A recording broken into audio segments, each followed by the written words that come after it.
free to either put them into the chat or ask them out loud, and I'd be happy to answer them for you. Okay, so today we're going to do a quick review on hoppers and wheat midge.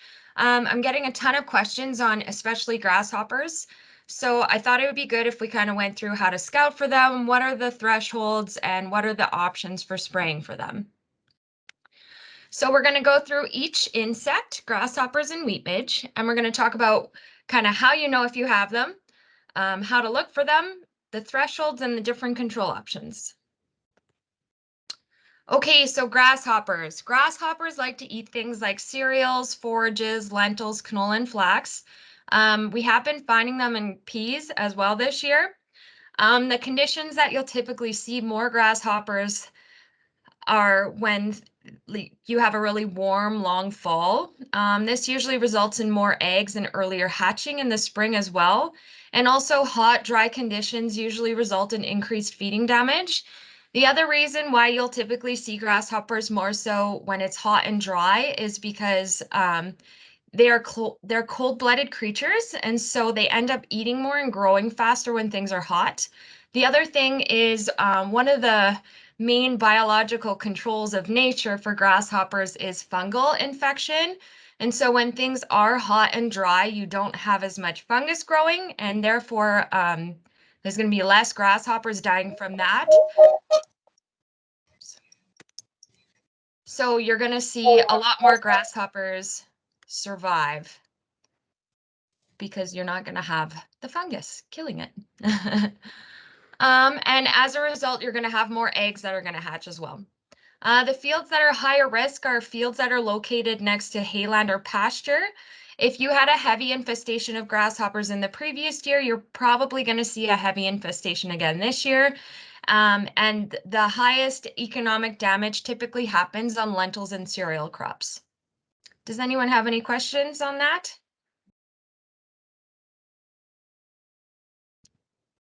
Okay, there's a lot of different types of grasshoppers. Not all of them actually do a heavy amount of damage, but typically the most damaging grasshoppers are the shorthorn grasshoppers, and these are just kind of 4 of them that we typically find the most common. You don't really need to know which one is which, but it's kind of interesting. If you walk into a cereal crop, the grasshopper species there might look different than the ones that you walk into in a lentil crop or even a hay crop. And that's just because the grasshoppers all have their different palates and they all like their different things. So it's just kind of interesting to kind of see why the grasshoppers are maybe different colors in your different crops. Okay, so how to scout for grasshoppers. So some people use a sweep net, some people try to use a little meter squared and try to count them all. Personally, I find this to be the easiest way to scout for them. And pretty much you walk about 1 meter into the field and then you just count how many grasshoppers that you can see hopping by you while you walk that 1 meters of distance. It can be kind of helpful if you really want to get techie about it. You can get a meter stick and you can use that to make sure that you're actually walking 1 meter. And the other thing that can be helpful, which I hope that nobody has this many grasshoppers, but if you find yourself losing count, you can use one of those little clicker things where you click how many and then it counts it for you. And then what you do is you divide that total by 50, and that'll give you the total number of grasshoppers per meter squared. So that's really what they talk about for our economic thresholds is grasshoppers per meter squared. So this is just kind of an easier way to do it as opposed to trying to count all the little hoppers in that area because they're quick and they jump. And yeah, the other thing is you kind of want to make sure that you make note of how big the grasshoppers are, as not all of the chemical options that you have will control all of the sizes of the grasshoppers. So it is good to note if they're really small or if they're really big and have big wings and kind of look like birds already. So that'll really depict your chemical option as well. So that's just something you want to note.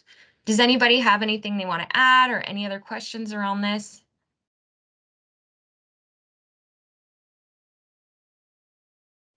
Kira, can Yeah. you explain the method for the sweep net? You'd have to literally take a meter squared and just kind of do a sweep net. Like I don't really find the sweep net that effective, but this is the way that I usually scout, is the walking the meter. Okay, thank you.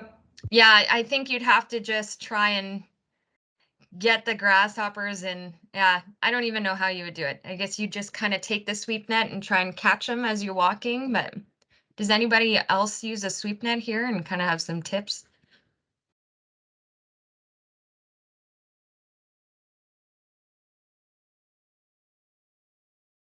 Okay. Okay, so here are the economic thresholds for some of our major field crops. Cereals are about 8 to 12 per meter squared. Flax and lentil, as you can see, the threshold is a lot lower because they can nip off the bolls, or they can nip off the flowers or the pods. So you really want to watch those ones.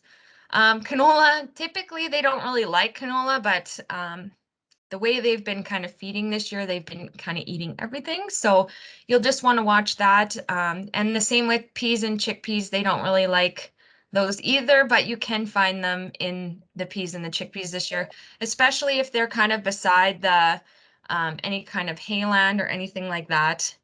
That's kind of where we've been seeing them. Okay, as far as instars grow, so instars really refer to kind of like the developmental stage of the grasshopper. It kind of goes through these different life stages as it gets bigger. So the smaller sized ones, so the first three instars, typically you can use a little bit of a lower rate of insecticide. I find that they still have a lot of opportunity to do the most damage, because they need to grow, they need to eat a lot to be able to grow. And when they are this small, you might need to do multiple passes of insecticide unless you're using something residual, just because more eggs might be hatching, or they don't move very far into the crop when they are this small. So they might still be hanging out in the ditch, and you might not really notice them when you're counting them in the crop. So when they are that small, that's just something that you might need to be prepared for. Is if you are using a product that doesn't have residual, it might result in you having to do a couple passes if you don't get a full kill on the little guys. Once you get kind of into those instar 4 and 5, this is kind of before the wings start to develop. These guys typically start to move further distances into the crop, and you're going to need a higher rate of insecticide versus the little guys here. And then once you get into the winged adult, really you want to try and prevent them from laying eggs. And you need to use the highest rate of insecticide on kind of, typically for grasshoppers and insecticide, they give you kind of a range of, like 20 milliliters to 40 milliliters. And so you'd want to use kind of like that higher end of the rate for the winged guys, because um, they're really hard to kill. If you're using a contact product, the wings of the hopper kind of protect the body, and so you're not getting as good coverage of the insecticide actually on the body of the grasshopper either. So that's why they're so difficult to kill. They also move a lot further in. So the thing I always say when you are scouting for grasshoppers is you want to try and go and find the little edge that the grasshoppers have moved into your crop, because um, you don't typically need to actually spray a whole field for them. I like to try and spray just around the outsides until that wall is kind of hit. But if you have winged adults, they can move pretty far into the crop, so you'd have to end up spraying more of your field once they get this size. So I typically kind of like to spray around instar 3 and 4. Depending on kind of your timing and stuff like that. If you're already going into the field and you notice that you have hoppers, they're around the threshold and they're kind of smaller, then you can start to spray around then too. But I'd probably recommend looking for a product that has a little bit more residual, just because you might get a little bit more of a quotation flush from other little guys coming in. Any questions on instars? Any comments? I know there's a couple agronomists on here, so.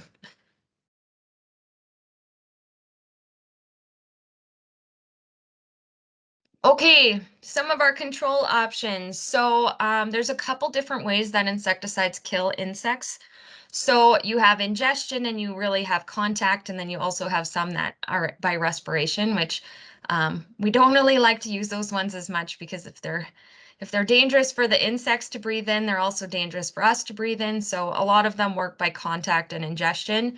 Ingestion is the safest usually for us, just because It only kills what really eats it. So as long as you're not really eating the product or like licking your hands after you're spraying it or anything like that, then you shouldn't get a tummy ache. But so my personal favorite is actually Coragen. It's very safe. It kills by ingestion, so it only kills what eats it.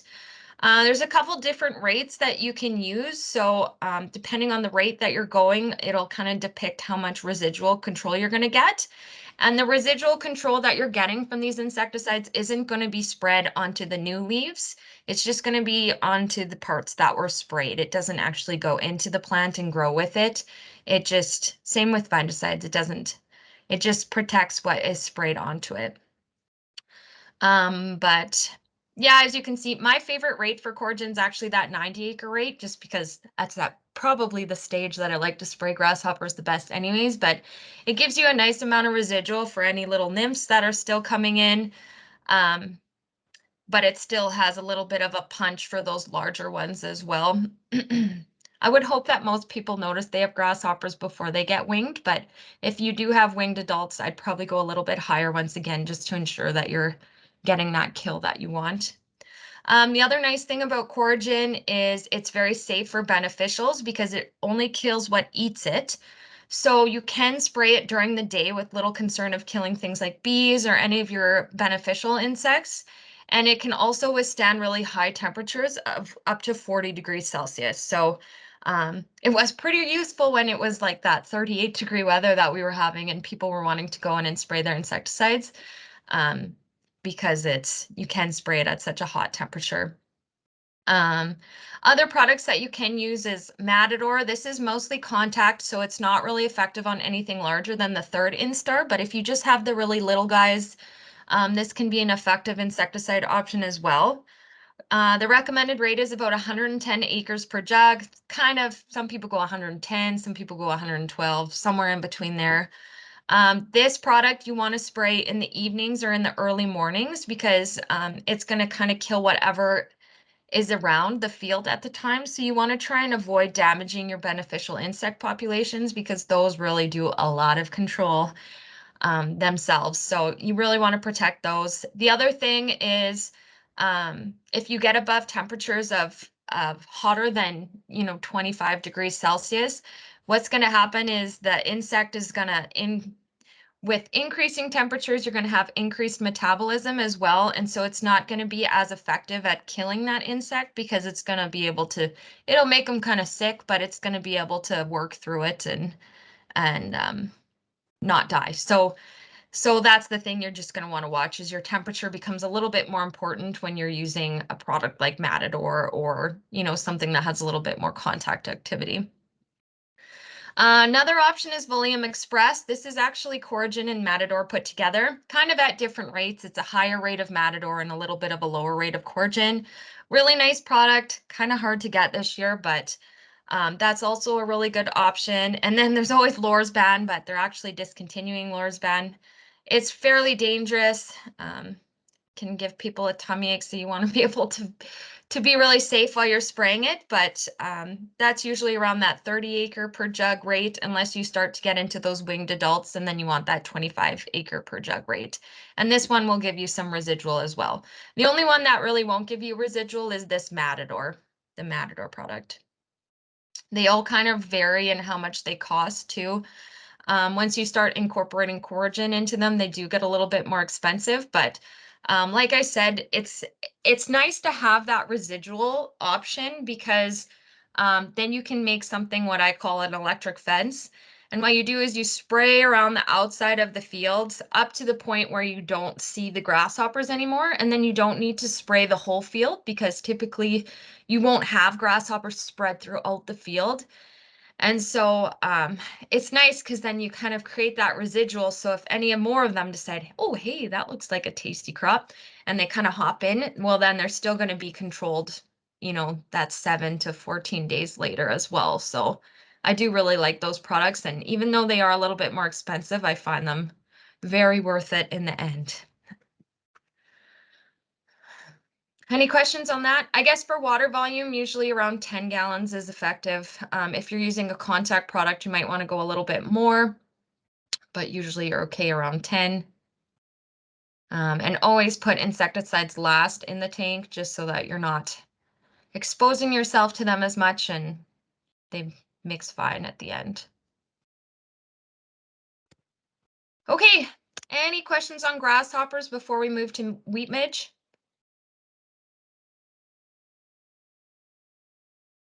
Okay, wheat midge. Um, so wheat midge like cereals. They like spring, winter, and durum wheat, triticale, and spring rye. Oats and canary seed are tolerant, as well as 6-row barley.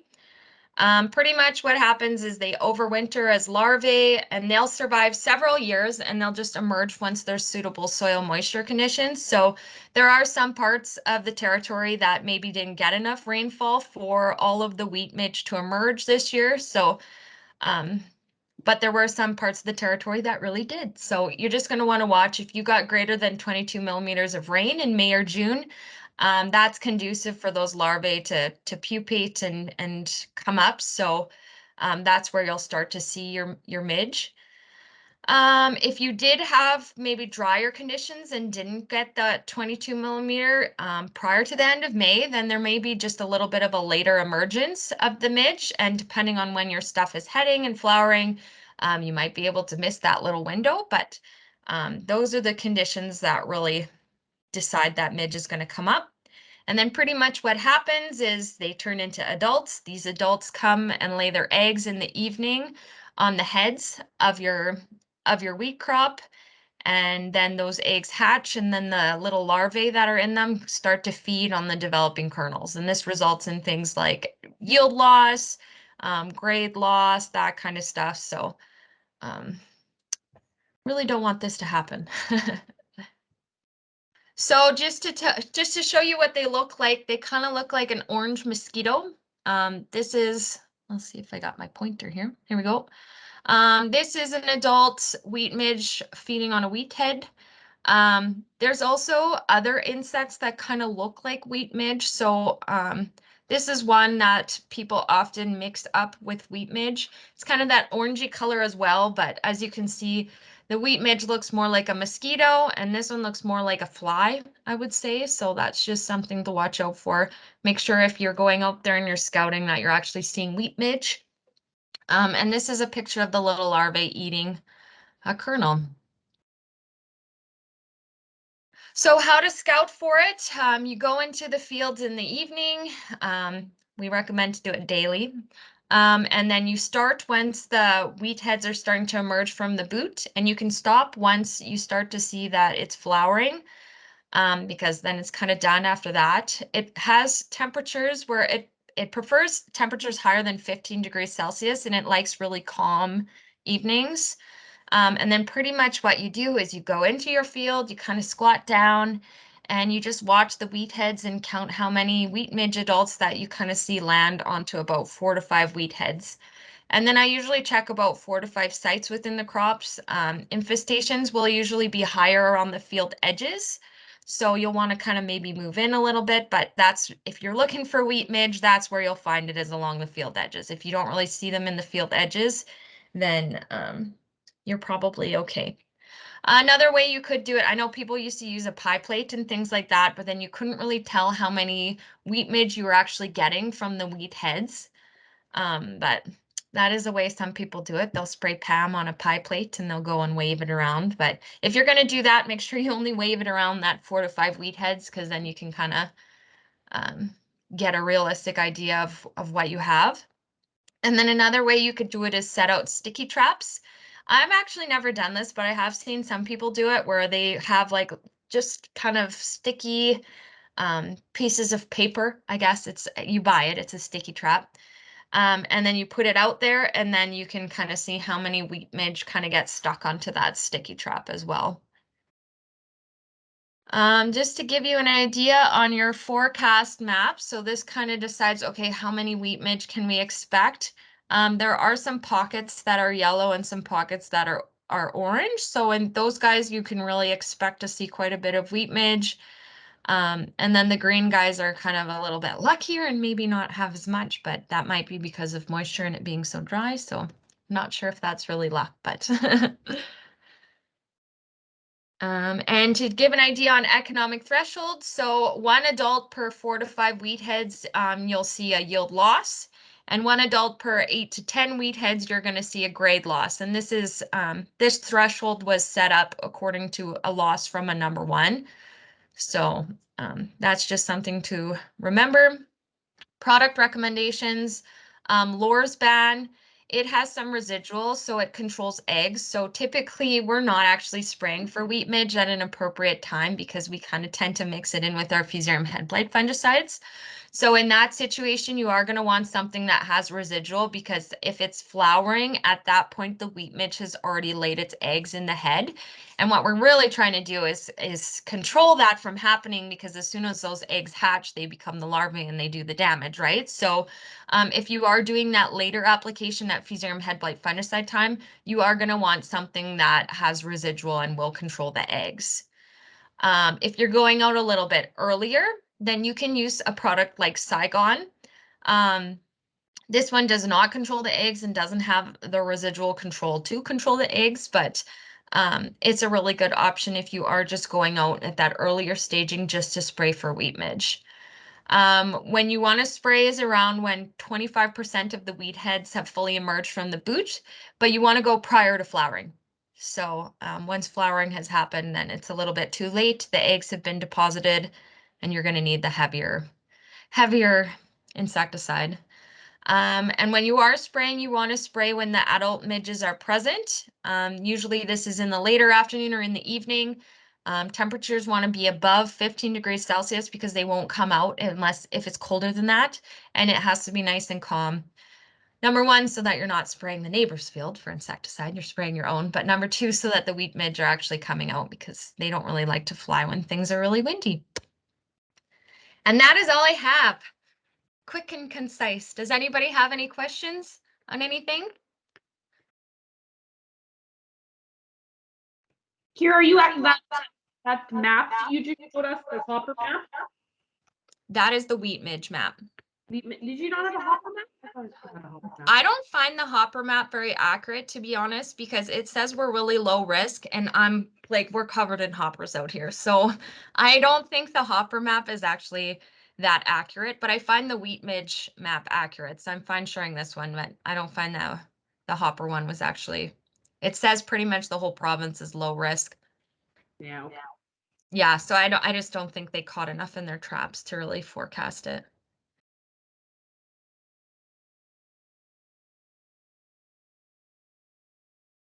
But I really do find this wheat midge one pretty accurate according to who's been spraying and where we've been seeing it. Okay, thank you. Any other questions? Kira, I'm not sure if you did mention it. Sorry, it's a bad echo. Just on wheat midge tolerant varieties. So, if a customer does have a variety that is wheat midge tolerant, should they still be worried about wheat midge? I think the wheat midge tolerant, that's actually, I don't actually know that, Janina. Do you know? Sorry. It's just a higher tolerance is what I've always kind of thought is, maybe the threshold goes up a little bit where you can have a little bit more, but. Yeah. And for resistance management, they do have a certain percentage that would be susceptible. So it's good to still, I guess, monitor. If you're in extremely high wheat midge, you might, I guess, warrant a spray. But I think for the most part, you can say that you're fairly protected. You're not completely without risk, right? So you could still see some wheat midge damage because of those refuge areas, or refuge plants and seeds. But I think in general, I really haven't come across anyone who's made it enough of a problem that they would have had to have sprayed from wheat midge. Yeah, oh, go ahead. No, just if you have that variety. Yeah, from what I've always kind of heard and read is wheat midge, just like wheat midge tolerant varieties, just means that you can withstand a higher amount of wheat midge. If you have like a huge amount of wheat midge, I'm sure you'd maybe see some problems, but I think for the most part, you're pretty good. Okay, well, awesome. Thank you everybody so much for taking time out of your morning to come and listen to this. So I hope everyone has a really great day.